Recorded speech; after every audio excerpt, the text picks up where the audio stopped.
और सबसे बड़ा सवाल, क्या ये युद्ध महायुद्ध में तब्दील होने वाला है? 18 मिनट का ट्रंप का बड़बोलापन, ईरान में अधूरा मिशन यहां दिख रहा है क्या?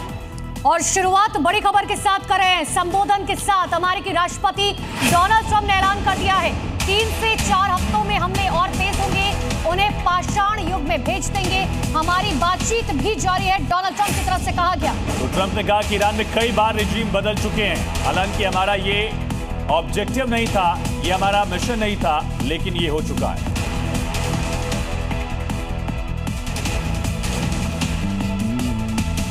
We're going to hit them extremely hard over the next 2 to 3 weeks.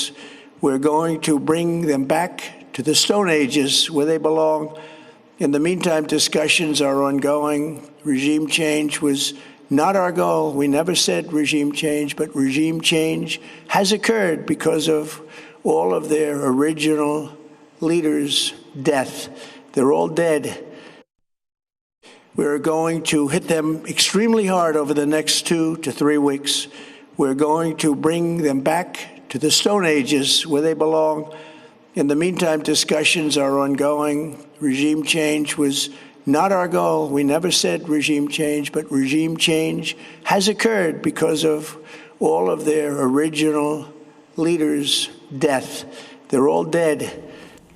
तो ट्रंप के इस 18 मिनट के भाषण के बाद 5 बड़े सवाल हैं जो खड़े हो रहे हैं। सबसे पहला सवाल, ट्रंप ने आखिर पिछले युद्ध क्यों गिनवाए? ये सबसे पहला सवाल। भाषण में जानकारी कम, ट्रंप की सफाई ज्यादा थी, क्या ये बड़ा पहलू दिख रहा है?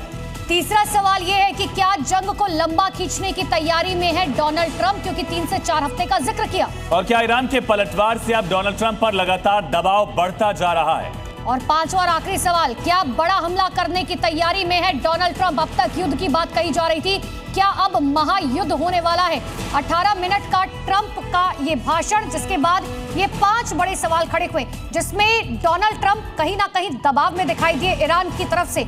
और उसी से जुड़ी हुई तस्वीरें आपको दिखा रहे हैं। 6 तस्वीरें देखिए, जहां पर एक तरफ इजराइल लगातार ईरान पर हमले कर रहा है, दूसरी तरफ ईरान की तरफ से भी लगातार तेल अवीव को निशाना बनाया जा रहा है। तस्वीरें हमने अपने दर्शकों को दिखाई, जहां पर तेल अवीव में लोग अब अपने घरों को छोड़कर सेफ प्लेस पर जाने की कोशिश कर रहे हैं। देखिए, ड्रोन से लगातार अटैक किए जा रहे हैं, लेकिन इन सब के बीच में अब जब डोनाल्ड ट्रंप सामने आए तो वो सफाई देते हुए नजर आए, दबाव में कहीं ना कहीं नजर आए। और इसी बीच एक बड़ी खबर है, इस्फहान में ईरानी बेस पर बड़ा हमला किया गया।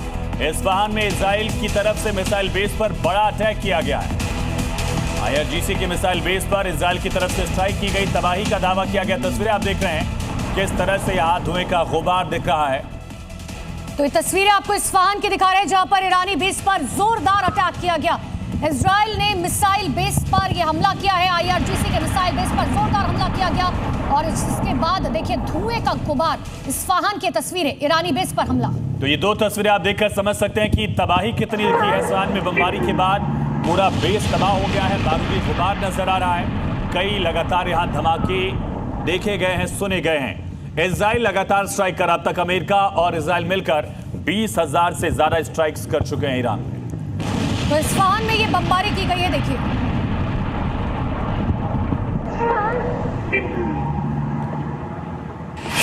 और इसी बीच एक बहुत बड़ी खबर है, प्री ओपनिंग में शेयर बाजार में भारी गिरावट दर्ज की गई है। डोनाल्ड ट्रंप के भाषण के बाद भारी गिरावट दर्ज की गई है, बहुत बड़ी खबर है। इससे पहले भी हमने देखा था, देखिए सेंसेक्स 760 अंकों की गिरावट, प्री ओपनिंग में ये हाल है। तो सोचिए जैसे ही बाजार खुलेगा क्या तस्वीर होगी। ट्रंप के भाषण के बाद बाजार तहस नहस हो चुका है। दरअसल उम्मीद की जा रही थी कि डोनाल्ड ट्रंप की तरफ से कोई निश्चित तारीख बताई जाएगी, क्या जंग को खत्म करने को लेकर डोनाल्ड ट्रंप ऐलान करने वाले हैं। लेकिन जब ऐसा निवेशकों को नहीं दिखा, ये साफ हो गया कि 2 से 3 हफ्ते तक जंग चलेगी। ट्रंप ये कह रहे हैं, उसका रिफ्लेक्शन मार्केट में दिख रहा है। क्रूड ऑयल की कीमतें भी बहुत तेजी से बढ़ती दिख रही हैं। तो प्री ओपनिंग में भी सेंसेक्स में भी 760 अंकों की गिरावट।